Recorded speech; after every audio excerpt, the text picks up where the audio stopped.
हाँ वो एक बंदा बाहर आया पेशाब कीते हस्ते तकिया तो मज खुली दी वो दरख्तों का टाला तले आदा उस बन छोड़िया सुबह जाके देखता मज दरख्त दी ओ चोटी नाल बधी सी है वो हक्का बक्का है इतने मज किथे पहुंच गई है दरख्त के टाले नाल टाला उत्ते होया जनाब मज नाल चुकी सी उत्ते चली गई। हाँ ये बड़े मामलात होंगे लैलतुल कदर की जिहड़ी रात है ये सब ते भारी है सब ते भारी है। अगर पाकिस्तान इस रात नूं बणिया अल्लाह सुन बढ़ाया ये सारे मुल्कों ते भारी है। आज दा लो अल्लाह ताला सुन मनवाना है।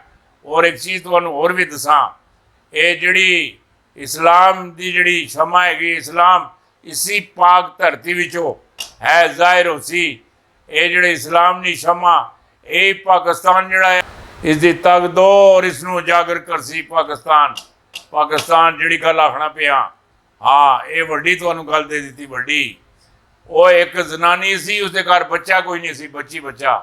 हाँ वो मूसा अलैहिस्सलाम को गई जाके अर्ज करनी ए मूसा है तू कलीम भी है अल्लाह का प्यारा भी है अल्लाह नाल हम कलाम ही होंगे तेरे अल्लाह को बच्चों की कमी बच्चियां की कमी तेरे अल्लाह को किसी चीज़ की कमी है। मूसा अलैहिस्सलाम आख्या नहीं कोई किसी चीज़ की कोई कमी नहीं।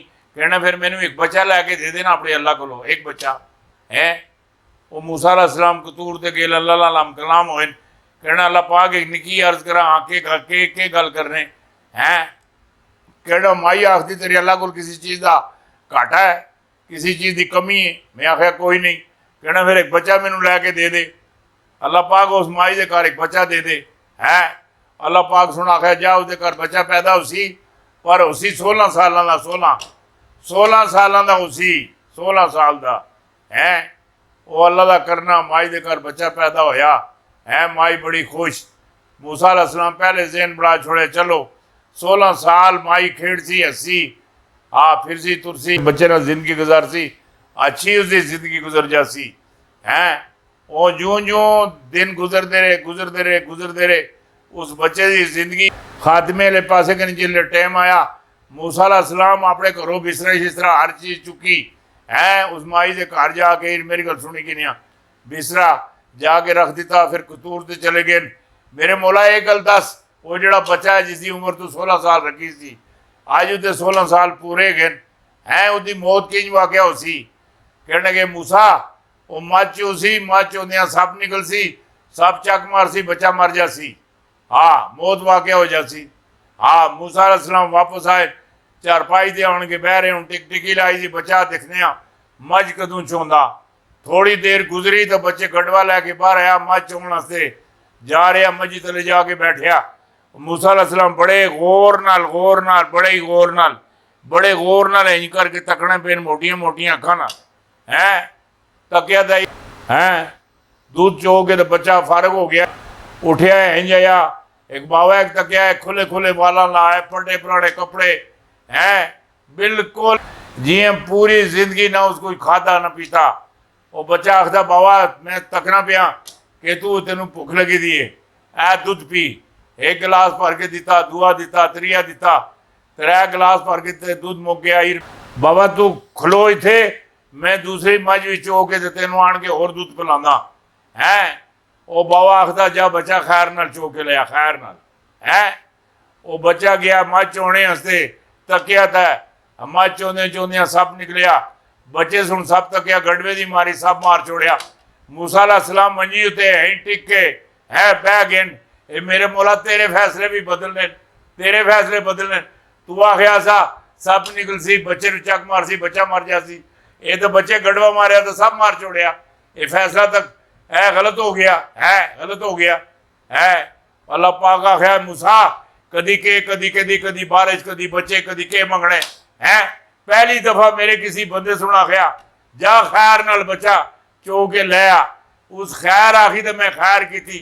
ये जेड़े दरवेश मस्कीन है जेड़े फकीर होंदे है जेड़े दरवेश होंदे है इन्हां ना छेड़िया करो ना ना ना ना ये मेरे दिल के करीब होंदे मेरे करीब होंदे मेरे बिल्कुल करीब होंदे बहुत करीब होंदे। हाँ मैं इन्हां नाल बड़ा प्यार करना है मेरे नाल प्यार करने یہ میرے بہت سنگھی ہیں، دوست ہیں، میں انہوں نے اپنا دوست سمجھنا، دوست پیارا سمجھنا۔ جس طرح اپنے محبوب نال پیار کرنا، اس طرح انہوں درویشن نال بھی پیار کرنا۔ اس آخیا جا خیر نال چو کے لیا، میں خیر کر دیتی۔ ہاں انہوں نے نواں دانا سٹیا، IMF سے جون میں معاہدہ ہو جائے گا۔ سعودی عرب اور چین سے بھی اچھی خبریں آئی ہیں۔ وزیر خزانہ کوئی IMF نال کوئی اچھی خبر نہیں، چین نے بھی کوئی اچھی خبر نہیں، اور سعودیہ دی تسی منو ہی نہیں۔ جڑا سعودیہ گا انہوں دے وزیر خزانہ نال کوئی چیز بھی انہیں پوچھتا نہ پسند کرنا، نہ ایویں دانا سٹیا لگے دن۔ لانگ مارچ اسلام آباد پہنچتے ہی حکومت گر جائے گی، اور عمران خان نے کسی بڑی امریکی شخصیت کا استعفیٰ مانگ لیا۔ شیخ رشید سمیت بڑے بڑے لیڈر گرفتاری کی طرف۔ گامزن وڈی میں تو انہوں معاملات دے دیتے ہیں۔ کپتان کا فائنل کال نکلوانا، اور پاکستان کے لیے پولیس کا گراؤ اور گرفتاریوں کے نہیں دی جائیں گی۔ انپورٹڈ سرکار کا کھیل ختم ہو گیا۔ تجربہ کار گارنٹی مانگنے لگے، نئے حکمران سخت فیصلے لینے سے ہچکانے لگے۔ تاریخ انصاف کا لانگ مارچ، حکمت عملی کا اعلان۔ یہ وڈی تو انہوں گل دے دی تھی، وڈی کپتان کے کھلاڑی سڑکوں پر اسلام آباد میں آرمی طلب جیڑی گل آخے لگا دا، آرمی طلب ہے جیڑی گل تو نال کرنا پیا۔ آرمی چیف کے خلاف بیرونی سازشیں، DGISPR کا تہلکہ خیز انکشافات، یہ وڈی تو انہوں میں گل دے دی تھی۔ کپتان نے حکومت کو تگنی کا ناچ نچاتے ہوئے اعتزاز حسن نے حق اور سچ بات کہہ دی، جیڑی کہنی اسی کہہ دیتی۔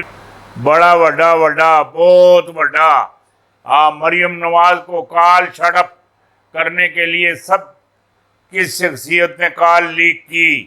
اپنے بچوں کی طرح PTI اور نون لیگ کے مذاکرات کو سپورٹ کرو، شہباز شریف کو اکساؤ، بجٹ کے بعد اسمبلیاں تحلیل ہوں گی۔ جیڑی گل آخنی ہے منو، جیڑی گل تو انہوں کہہ چھوڑی۔ مریم نواز ابو کو بچاتے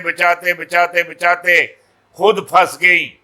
تاریخ ساز فیصلے آنے کو ہیں، سیاست میں بڑی ہلچل اور بڑے انکشافات اور وڈیاں پیشن گوئیاں جیڑی گل آخنا یہ سمجھنے کی کوشش کرنا۔ جلسے جلوس کسی بھی وقت حادثے کی شکل اختیار کر سکتے ہیں۔ مودی کشمیر سے بھارتی فوج کو نکالنے والا ہے، اب عوام کی نہیں حکمرانوں کی قربانی ہوگی۔ غزوہ ہند میں آگ کن لوگوں پر اثر نہیں کرے گی جو درود محمدی پڑھتے ہیں، درود محمدی۔ جیڑی گل آخنا پیا وڈی تو انہوں گل دے دیتی۔ عمران خان پشاور میں بیٹھ کر ہی آدھی جنگ جیت گئے، تمام خفیہ آفیسر مسترد، آخری حملہ دے دیا۔ فوج کا فیصلہ کن قدم اٹھنے کی تیاریاں، فیصلہ کن ہے وڈا جڑا کام ہے، بہت وڈا جڑا کام ہے۔ نون لیگ کا شو فلاپ ترین جلسہ بہاولپور کی عوام نے برا حال کر دیا۔ تاریخی بےعزتی، مریم نواز بلکھلا گئی اور گر بھی گئی۔ بڑے معاملات ہو گئے، بڑے۔ عمران خان نے نواز شریف کی منتیں کی، مریم نواز کا بڑا انکشاف۔ وہ ایک گل دس، نواز شریف عمران خان نے منتیں کیتیاں، بوٹ پالش کیتے، ہر چیز آخنا یہ بھی کر کے دیساں، یہ تواڈے نواز شریف دی منتیں کرسی۔ عمران خان کی گرفتاری، حمزہ شہباز نے بڑا اشارہ دے دیا۔ عمران خان کی نیوز کانفرنس اچانک ختم، وجہ کیا ہوئی؟ اے وڈا جڑا انکشاف ہے گا، اے تو دے دیتا تو شاہ محمود قریشی دوران پریس کانفرنس کال کس کی آئی؟ اصل کہانی بتائی۔ عمران خان کا لانگ مارچ حکومت کیا کرنے والی ہے؟ حکومت گرنے والی ہے اور گھر جانے والی اور اندر جانے والی۔